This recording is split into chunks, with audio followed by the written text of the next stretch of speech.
Чычкан менен пил.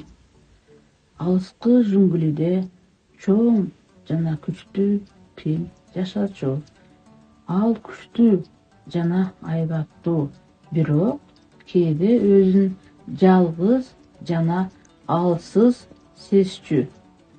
Күндөрдүн биринде пил чарчап уктап баратканда кокустан анын кулагына кичинекей чычкан кирип калып, пил күтүүсүз сезимден ойгонуп кетет.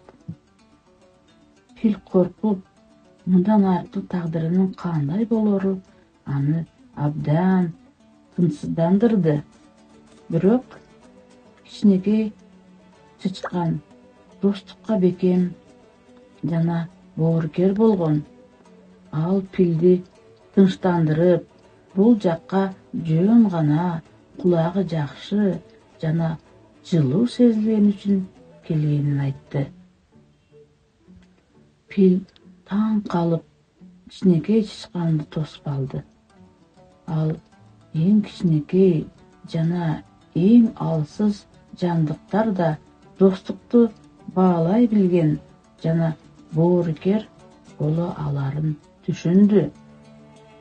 Чычкан пилге өзүнүн жоруктарын жана досторун айтып берип, алар жакшы дос болуп калышты.